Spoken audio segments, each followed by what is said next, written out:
Neraca pembayaran atau balance of payment adalah perbedaan antara total pembayaran payment pada negara lain dan total penerimaan receipt dari negara lain. Yang ketiga adalah neraca tukar atau exchange rate.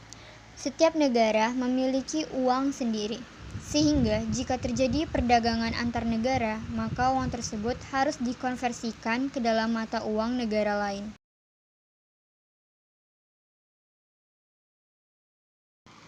Yang pertama adalah keuntungan potensial. Globalisasi semakin membuka pasar ke seluruh dunia dan memberikan kesempatan yang besar untuk memperoleh keuntungan yang semakin besar. Yang kedua adalah profit margin. Globalisasi semakin mempermudah perusahaan untuk mengkombinasikan berbagai faktor produksi dari berbagai negara dengan harga murah, sehingga biaya produksi dapat ditekan. Yang ketiga adalah permintaan konsumen yang stabil dan kuat. Pasar globalisasi menjanjikan konsumen dari berbagai negara, sehingga penjualan produk tidak hanya tergantung pada suatu negara. Yang keempat adalah bahan baku. Globalisasi juga memudahkan perusahaan yang tidak memiliki bahan baku di negara asal dan dapat mencarinya dari negara lain. Yang kelima, teknologi, dan yang keenam adalah efisiensi usaha. Ada 4 hal yang menjadi hambatan perdagangan internasional. Yang pertama adalah bahasa.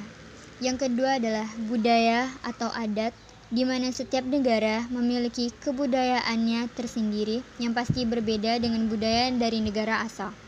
Yang ketiga adalah kurs atau mengkonversi nilai mata uang. Yang keempat adalah politik dan proteksionisme. Proteksionisme adalah suatu falsafah perdagangan internasional yang mengkehendaki terciptanya hambatan-hambatan impor untuk melindungi industri dalam negeri.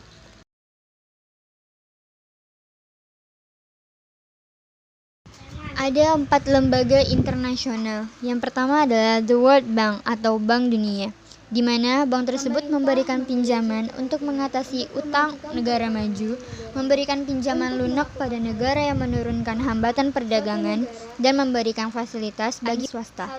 Yang kedua adalah IMF atau International Monetary Fund. Yang ketiga adalah GATT, yang merupakan singkatan dari General Agreement on Tariff and Trade, yakni perjanjian perdagangan internasional yang bersifat multilateral. Yang keempat adalah WTO atau World Trade Organization, yakni organisasi perdagangan dunia yang menggantikan GATT. Yang terakhir mengenai aliansi ekonomi. Yang pertama adalah AFTA, yang merupakan singkatan dari ASEAN Free Trade Area, yang beranggotakan negara-negara di kawasan ASEAN. Yang kedua adalah NAFTA atau North America Free Trade Area, adalah perjanjian perdagangan untuk menggabungkan secara permanen pasar Amerika Serikat, Kanada, dan Meksiko karena hambatan angkatan darat Kanada telah dieliminasi dengan perjanjian perdagangan bebas antar mereka.